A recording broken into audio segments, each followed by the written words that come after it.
right after we met for the first time, I had my friend Lori, I would like her to come sit right here. My friend Lori had asked me if I would go to the Grand Canyon with her. And so she was my witness and my confidant as I went through this experience. We went with 2 doctors who had been friends of hers and her husband Dwight. And so they'd set up the trip a year in advance, but I just sort of went last minute. Bob explains to me as we eat dinner at our camp that when he checked us in at the ranger station, they had assigned us an intermediate hike, even though he had applied for an easy one. After dinner, he shows us the trail map and talks about the terrain. We plan on hiking down in a day, staying on the canyon floor for a day, then hiking out. As I lean over his shoulder, I see that the name of our hike is Tanner Trail. I sit there frozen, not knowing how to react. I have never heard that name until Art told me about his older son, and now it feels it's all around me. I go to bed thinking about Tanner, trying not to focus on the anxiety I'm having about the hike. I tell myself I'm being silly making this hike and its name bigger than my mind than necessary. In my heart, hidden away, is a thumping, a knowing. A trail map I read years later describes Tanner Trail this way: unmaintained, very steep near the start, and no water available.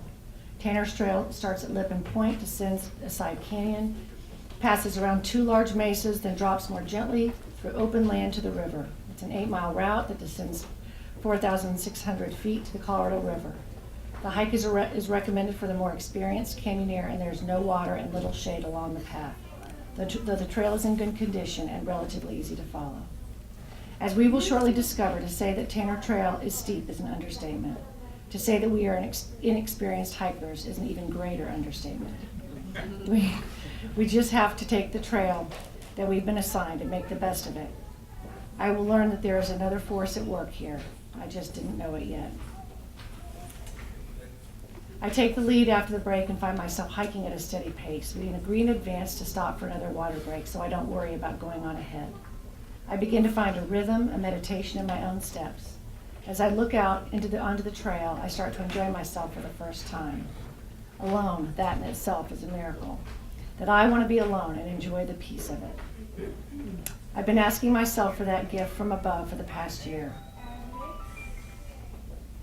Suddenly there's a flash of color in my peripheral vision. I look around. At first I see nothing. Then a figure is in front of me, so real that I even stop for a second and surprised to see another person. Tanner Trail is a lonely one this day. So I'm surprised by the appearance of a young boy. Then I realize he's not real, but sort of half invisible and almost up in the sky. I shake my head a few times as if to clear it and make the child go away. The boy stays, but he is gentle in his introduction to me. I remember in elementary school when the movies were on reels, we used to run our fingers through the light from the projector and watch the image move on our hands. The boy is like that, present but not completely in focus. I feel like if I reach my hand out, it will go right through him. I can tell he's around 9 or 10, but he is not solid in his human form, so it's hard to be sure. He's familiar, and my head and heart begin putting the pieces together.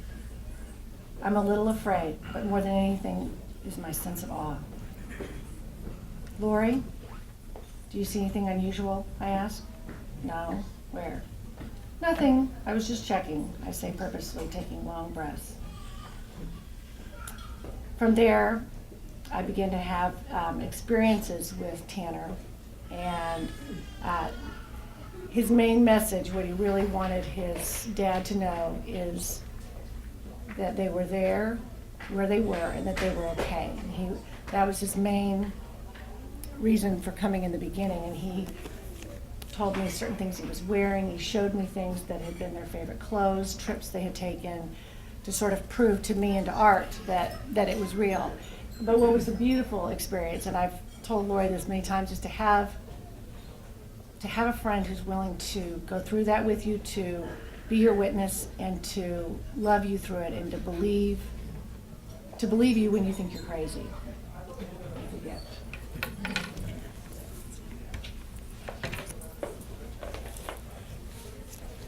And I have just 2 more short pieces.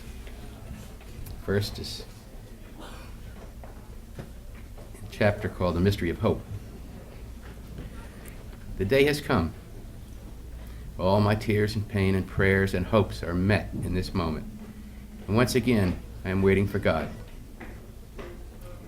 Allison is lying on a bed in the birthing room, her face red and her hair wet with sweat. Piper, my grown daughter, and I are standing on either side of her doing our best to give her the love she needs. Piper has been with me before in this, and when our eyes meet, we share our unspoken awe and wonder that we have come to be here again.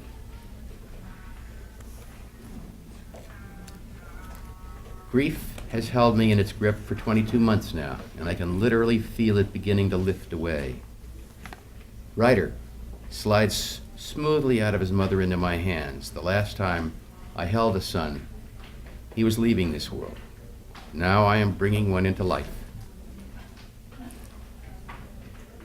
There is a sudden radiance about us, and I wonder if angels come to dance and sing in the presence of miracles. I am filled with an overwhelming sense of gratitude, and I want this profound and perfect time to last forever.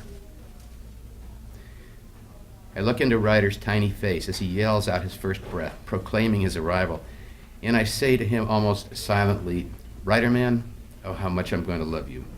We are going to do the finest things together. Thank you for coming to me." And then, 13 months later, it's a very short chapter, it's called Blessed Again. The birth of a child, all of the hopes of mankind begin here, and nowhere is God more present. I catch Burke as he enters the world, cut his cord, and hold him up to his mother. I am struck by the aura of peacefulness that seems to surround him. He is ready for this world. He belongs here. He will be a wild one, blessed with great physical skills, but he will someday be a healer. I cannot say that I know these things yet, but there is something that allows me a glimpse of who our young boy will be. Ryder was already deeply connected to him. He constantly touched him in his mother's belly, a smile glowing on his little face. They are very different souls, but they will be as close as two brothers can be.